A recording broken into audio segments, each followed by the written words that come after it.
បាទថ្ងៃនេះមកចែកម្លែកបងប្អូនមួយទៀតហើយបាទនេះដៃហ្គែបាទម៉ូតូអាសង់016បងប្អូនណាបាទវាស្អិតណាបងប្អូនបាទពេលមូលទៅវាធម្មតាវាមូលហើយប្រឡេងដៃមកគឺវាលោតមកខ្លួនឯងបាទតែម៉ូតូនេះអត់ទេបាទជាប់ហ្គែគេហៅថាម៉ូតូជាប់ហ្គែបងប្អូនណាបាទអាហ្នឹងវាមានបញ្ហាខ្ញាបាទខ្ញានៅកន្លែងដៃខាងក្នុងវាណាបងប្អូនបាទអាហ្នឹងដល់តែដោះក្បាលហើយដោះកន្លែងប្រអប់គេហ្នឹងបងប្អូនហាត់វាបាទវីដេអូនេះបើសម្រាប់បងប្អូនទឹមតែចូលរៀនជាងអីត្រូវហើយបាទបងប្អូនមើលទៅចេះបាទមើលដល់ចេះមកវីដេអូខ្ញុំបាទហើយសម្រាប់បងដែលគាត់មិនមែនជាជាងហើយគាត់ចង់ចេះចង់ដឹងអីគាត់អាចមើលទៅបាទមើលដឹងថាធ្វើបាន 100% មកបងប្អូនបាទខ្ញុំធានាថាបងប្អូនមើលទៅដឹងថាធ្វើបានណាបាទមានអីពិបាកបងប្អូនបាទមើលទៅបាទពេលដោះក្បាលហើយឃើញហើយចៅហ្នឹងបន្តមកដូចតែខ្ញុំដោះឲ្យបងប្អូនមើលអញ្ចឹងបាទអត់មានអីពិបាកថាធ្វើមិនបានទេបាទហើយម៉ូតូបងប្អូនបើសិនជាមានបញ្ហាស្អិតអញ្ចឹងបាទបងប្អូនចង់ធ្វើខ្លួនឯងបាទដឹងតែអត់ពិបាកទេបងប្អូនណានេះបងប្អូនហ្នឹងហើយដូចខ្ញុំប្រាប់អញ្ចឹងមិនមែនមកពីខ្សែហ្គែមិនមែនទៅអីមកពីអីទេគឺមកពីដៃបាទដៃហ្គែហ្នឹងបងប្អូនណាបាទហើយកន្លែងដោះចុងដៃហ្នឹងគឺមានបាទផ្លែទូវិសមកហើយសម្រាប់ដោះវាបាទបងប្អូនដំមកណាបាទដំមកវានឹងចេញហើយតោះឥឡូវបងប្អូនចាំមើលខ្ញុំដកចេញណាតើវាមានអីនៅក្នុងហ្នឹងបានវាស្អិតនេះបងប្អូនអើយស្អិតតែញ៉ាបាទញ៉ាឡើងក្រាស់ក្បឹកណាបងប្អូនបាទហើយអាហ្នឹងមានអីមានតែក្រាស់ខាត់ខាងក្រោមតិចមកបងប្អូនបាទខាត់យករហូតដល់វាអស់ជាតិញ៉ាហ្នឹងបាទលាងវាស្អាតមកបងប្អូនបាទចាំដាក់ប្រេងដាក់អីបាទដាក់វិញដឹងល្អិលស្រួលដូចដើមវិញហើយបាទអានេះ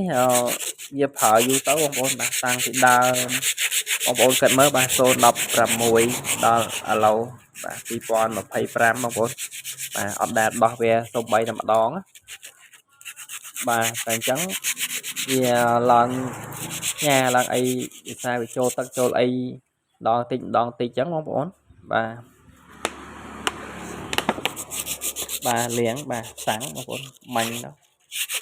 លាងស្អាតបាទបានវាឲ្យល្អិលបានយូរបាទខ្ញុំប្រាប់ចឹងបងប្អូនបាទពេលខាត់ស្អាតហើយទៅដាក់ប្រេងវាបាទប្រេងបងប្អូនយកប្រេងល្អប្រេងថ្មីមកណាបាទដាក់វាឲ្យវាល្អិលបានយូរបាទហើយបងប្អូនត្រូវឲ្យរុញចុះរុញឡើងចឹងបើចង់បើឡើងចឹងដើម្បីឲ្យសប់បាទចូលសប់ទៅហើយបងប្អូនចាប់ដើមដាក់វិញពេលដាក់វិញក៏អត់ពិបាកដែរបងប្អូនបាទមើលថាតិចទៅបងប្អូននឹងយល់នឹងធ្វើបានហើយកន្លែងហ្នឹងមានកលាក់វាបងប្អូនណាបា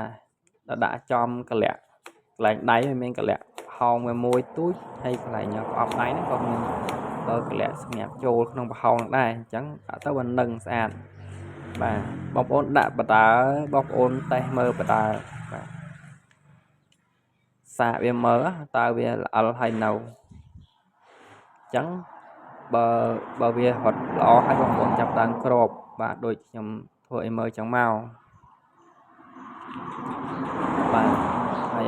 កន្លែងហ្នឹងក៏មានកលឹះគេខាងក្រោយបងប្អូនបាទមានណាដាក់ចំបានវាចូលអឹបស្អាតបាទបងប្អូនដាក់អត់ចំទេវានៅចំហនៅអីមូលគេទៅអត់កើតទេបងប្អូនបាទចឹងចាប់ដើមមូលបាទពេលមូលហើយបងប្អូនតេស្តមើលបន្តិចបាទចាំមើលខ្ញុំមូលបានបន្តិចចាប់ដើមតេស្តបាទឥឡូវខ្ញុំមូលឲ្យមួយសាអញ្ចឹងខ្ញុំមូលតេស្តឃើញថាវានៅស្អិតបងប្អូនណានៅយ៉ាងស្អិតអញ្ចឹងបធូរវាមួយសាទៀតហើយស្រីអាកន្លែងប្រអប់ដៃបន្តិចបងប្អូនបាទងាកវាបន្តិចមកប បាទបងប្អូនឃើញមេដៃខ្ញុំចាប់ដើមរុញណាបាទរុញហើយបងប្អូនរឹតវិញបាទរឹតវិញឲ្យសាកទៀតនេះបងប្អូនឃើញទេវត្តនេះដើរនេះតោះតែអញ្ចឹងបានប្រើបានបងប្អូនណាមូលទៅហើយវារត់លេងដៃហើយរត់មកវិញចាប្រើបានហើយសង្ឃឹមថាបងប្អូនមិនពិបាកទេបាទប៉ុណ្ណេះអីហើយដាក់ចុងដៃក៏រត់តាមនឹងវិញមកបងប្អូនបាទហើយតេស្តវាមើលរហូតទេបងប្អូនបាទចាប់មួយតេស្តមួយទៅកុំឲ្យពេលចាប់ហើយអត់កើតបងប្អូនណា